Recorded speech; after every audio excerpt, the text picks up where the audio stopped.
எல்லோருக்கும் வணக்கம். இன்றைய நாள் திருப்பாவையின் 29ஆம் நாள் பாசுரத்தை நாம் சேவிக்க இருக்கின்றோம். "சிற்றம் சிறுகாலே வந்துன்னை சேவித்து" என்று அருமையான பாசுரம். "உன்மீது பற்று கொண்ட எங்களுக்கு மற்ற பொருட்கள் மீது இச்சை ஏற்படாமல் காப்பாயாக. மற்றை நம் காமங்கள் மாற்றேலோர் எம்பாவாய்" என்பது போல இந்த பாசுரம் "சிற்றம் சிறுகாலே" இந்த சின்ன காலை விடியற் காலையில உன்னை நாங்க சேவிக்கிறதுக்கான காரணம் என்ன? எங்கள் மீது நீ உங்கள் மீது உன் மீது நாங்க கொண்ட பற்றுக்கு நீ எங்களுக்கு மற்ற பொருட்கள் மீது இச்சை இல்லாம வேற எது மேலேயுமே எங்களுக்கு ஆசையே இல்லாத மாதிரி மாத்திடு அப்படின்னு ஒரு வேண்டுதலையும் கோரிக்கையும் ஆண்டாள் பரமாத்மா கிட்ட விடுவிக்கிற மாதிரி அந்த கோரிக்கையை கேட்பது போல இந்த பாசுரம் அமைந்திருக்கு. பாசுரத்தை சேவிப்போம். "சிற்றம் சிறுகாலே வந்துன்னை சேவித்து உன் பொற்றாமரை அடியே போற்றும் பொருள் கேளாய். பெற்றம் மேய்த்துண்ணும் குலத்தில் பிறந்து நீ குற்றேவல் எங்களைக் கொல்லாமல் போகாது. இற்றை பறைகொள்வான் அன்றுகாண் கோவிந்தா எற்றைக்கும் ஏழேழ் பிறவிக்கும் முன்தன்னோடு உற்றோமேயாவோம் உமக்கே நாம் ஆட்செய்வோம் மற்றை நம் காமங்கள் மாற்றேலோர் எம்பாவாய்." பாசுரம் மீண்டும். "சிற்றம் சிறுகாலே வந்துன்னை சேவித்து உன் பொற்றாமரை அடியே போற்றும் பொருள் கேளாய். பெற்றம் மேய்த்துண்ணும் குலத்தில் பிறந்து நீ குற்றேவல் எங்களைக் கொல்லாமல் போகாது. இற்றை பறைகொள்வான் அன்றுகாண் கோவிந்தா எற்றைக்கும் ஏழேழ் பிறவிக்கும் உன்தன்னோடு உற்றோமே ஆவோம் உனக்கே நாம் ஆட்செய்வோம் மற்றை நம் காமங்கள் மாற்றேலோர் எம்பாவாய்." இந்த பாசுரத்துல மிக்க விடியற்காலை பொழுதுல உன்னிடத்துல வந்து உன்னை வணங்கி உனது தங்கத் தாமரை ஒத்த திருவடிகளை மங்களாசாசனம் செய்ய நாங்க வந்திருப்பதோட நோக்கத்தை நீ கேட்பாயா? மாடுகளை மேய்ச்சு அவை உண்ட பின் உண்ணக்கூடிய குலத்துல பிறப்பெடுத்த நீ எங்களுக்கு பணிவிடைகளை ஏற்காம செல்லுதல் ஆகாது. கோவிந்தா, இன்று உன் அருளை பெறுவது மட்டும் எங்கள் விருப்பம் கிடையாது. என்னென்னைக்குமே 7 பிறவிகளிலுமே உன்னோடு பொருந்தியவரா, உனது நெருங்கிய உறவினரா நாங்க இருக்க அருள் புரிவாயா? உனக்கு மட்டுமே அடிமை செய்பவரா நாங்க தொடர்ந்து இருக்கணும்னு இவற்றுக்கு மாறுபட்டு எங்க ஆசைகள் எல்லாம் ஏதாவது இருந்தா அதை எல்லாம் நீக்கி நீதான் எங்களுக்கு அருளணும் அப்படிங்கிறது போல இந்த பாசுரம் அமைந்துள்ளது.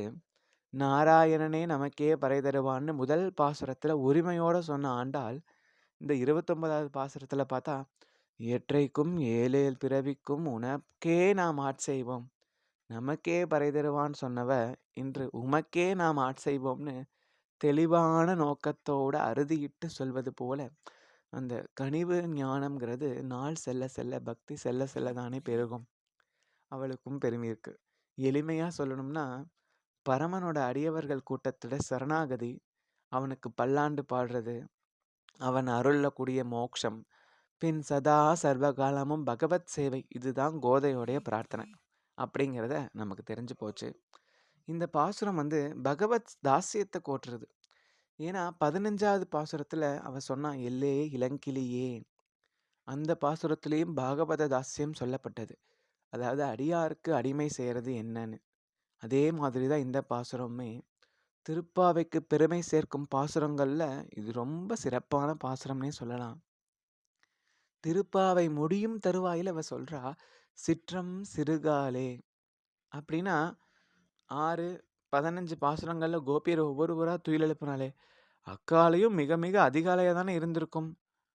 அதாவது இரவெல்லாம் தூங்காம விடியலுக்கு முன்பே நோன்புக்கு வேண்டிய ஆயுதங்கள் அனைத்தும் ஆயத்தங்களை எல்லாம் செஞ்சு கூட்டத்தை துயில் எழுப்பி வாயிற்காப்பாலன கெஞ்சி ஆச்சாரியன் உபதேசம் பிராட்டியின் கருணை பெற்று விவேகமும் சற்றே வாய்க்க பெற்று ஞானம் தெரிந்து செய்வன செய்யாததுனால என்னங்கிறத புரிஞ்சுக்கிட்டு நோன்பு நெறிய பிறழாம நிறைவு செஞ்சு மிக வருந்தி இவ்வளவு காரியங்கள் செய்தும் கடைசியா சிற்றம் சிறுகாலேன்னு கண்ணன்ட்ட ஓடோடி வந்து விட்ட விஷயத்த எவ்வளோ நயமா நாச்சியார் நமக்கு இந்த குறிப்பால சொல்லிட்டா பார்த்தீங்களா? பொற்றாமரை அடியே போற்றும் பொருள் கேளாய். பெற்றம் மெய்த்துண்ணும் குலத்தில் பிறந்து நீ. குற்றேவல் எங்களை கொல்லாமல் போகாது. அதாவது கண்ணனை பார்த்து மிகவும் கஷ்டப்பட்டு உன்னை சரணடைஞ்சிருக்கேன். ஆகவே உன்னோட தாமர திருவிடைகள் அந்த திருவடிகளை போற்றுவதற்கான காரணத்தை நீ கேட்டே ஆகணும். நீ எங்க குலத்துல வந்து உதித்தவன். அதற்காக வேணுமாவது நான் சொல்ல வருவதை நீ கேட்டு கொள்ளணும். எனக்கு வேற கதி கிடையாது. என் குற்றவியலை நீ ஏற்றுக்கொள்ளத்தான் வேணும் அப்படின்னு சொல்லி குறிப்பால சொல்றான். பொற்றாமரை அடியே போற்றும்னு சொன்னா இது ஏகாரமா சொல்றா. வேறு ஒருவரையும் அண்டாம கண்ணன் திருவடிகளை மட்டும் நான் நாடி வந்தது. ஒரு ஸ்பெசிஃபிக்கா பர்டிகுலரா பொற்றாமரை அடியேங்கிறது கண்ணன் தான் அப்படிங்கிறத அழகா இதுல சொல்றா. இற்றை வரைகொள்வான் அன்றுகான் கோவிந்தா. எற்றைக்கும் ஏழேழ் பிறவிக்கும் உந்தன்னோடு. ஆண்டாள் தன் வேண்டி வந்த கண்ணனுடனான நெருக்கத்தை அவனுக்கு தொண்டு செய்து அவனை விட்டு பிரியாம இருக்கிறபடியால தன் ஆசையை இதுவரை பூடகமா பறை வேண்டும் பறை வேண்டும்னு சொல்லிட்டு இருந்தா. ஆனா என்ன பறை வேணும், எங்களுக்கு என்ன வேணும் அப்படிங்கிறத இந்த கடைநிலை பாசுரத்துல தான் சொல்றான். எங்களுக்கு அந்த பறையெல்லாம் வேண்டாம். எனக்கு நான் உங்களோட செய்யணும். பரமனோட அடி பாடணும். உனக்கே 7 பிறவிகள் 7 × 7 49 பிறவிகளிலும் உன்னோட உறவா என்னால் பிரிக்க முடியாது. உறவேல் நமக்கெங்கு ஒழிக்க ஒழியாது அப்படின்னு சொல்லி உனக்கு மட்டும்தான் நான் ஊழியம் செய்யணும். இதற்கு நீ தான் அருளணும். இதெல்லாம் உன்னோட சித்தம் தான் அப்படிங்கிற நோன்பு பறையை பற்றி தெளிவாக இந்த பாசுரத்தில் சொல்கிறான். எல்லாம் உன்னால தான் கிடைக்கணும், நீயே சரணம்னு கண்ணன்ட்ட சரணாகதி பண்ணுற மாதிரி இந்த பாசுரம் அமைஞ்சிருக்கு. இப்பாசுரத்தோட உள்ளுரைன்னு பார்த்தா 3வது முறையாக கோவிந்த நாமம் சொல்கிறான்னு நம்ம சொல்கிறோம். ஏன்னா 27வது பாசுரத்தில் கூடாரை வெல்லும் சீர் கோவிந்தான்னு சொன்னான். 28வது பாசுரத்தில் குறைவொன்றும் இல்லாத கோவிந்தான்னு சொன்னான். இந்த பாசுரத்தில் இற்றை பறைகொள்வான் அன்று கான் கோவிந்தா அப்படின்னு சங்கல்பத்தின் போது நம்ம எப்படி கோவிந்தா கோவிந்தா கோவிந்தான்னு 3 முறை சொல்வோமோ அந்த மாதிரி பாசுரத்துலேயும் அவன் 27, 28, 29 கோவிந்தா கோவிந்தா கோவிந்தான்னு சொல்றா. இந்த கோவிந்தாங்கிற வார்த்தைக்குள்ள கூட கோதா இந்த எடுத்துட்டு கோவிந்தால கோதா முதல் மற்றும் கடை வார்த்தை எழுத்தை எடுத்துட்டா அது கோதான்னு சொல்லக்கூடியது. இப்பாசுரத்தோட கோதை நாச்சியார் கோபியர் பாத்திரத்துல கிருஷ்ணன்கிட்ட என்ன வேண்டாங்கிறத கடைசி பாசுரத்துல அவ நிறைவா செய்யறா. நோன்புக்கு பறை வேண்டுதல் சரியான அர்த்தம் என்னென்ன அப்படிங்கிறத உன் திருவடியில் கைங்கரியம் செய்கிறது, உன்னை விட்டு பிரியாமல் இருக்கணும். இந்த ரெண்டுக்கும் ஒவ்வாத ஆசைகள் வேற ஏதாவது இது செய்கிறதுக்கு வேற ஏதாவது தடையாக வந்தது, வேற ஏதாவது எங்களுக்கு மற்ற நம் காமங்கள் வேற ஏதாவது ஆசை இருந்தால் அதை நீ போக்கிடணும். இதை 3 மட்டும்தான் இந்த பாசுரத்தில் சொல்கிறான். உன் திருவடிக்கு கைங்கரியம் செய்யணும், உன்னை விட்டு பிரியாமல் இருக்கணும். இந்த 2 விஷயம் பண்ணுறதுக்கு ஏதாவது ஒரு ஒரு ஆசையோ இல்லை வேற ஏதாவது ஒரு தடைகள் வந்தால் அதை நீ நீக்கிடணும். அவ்வளவுதான்.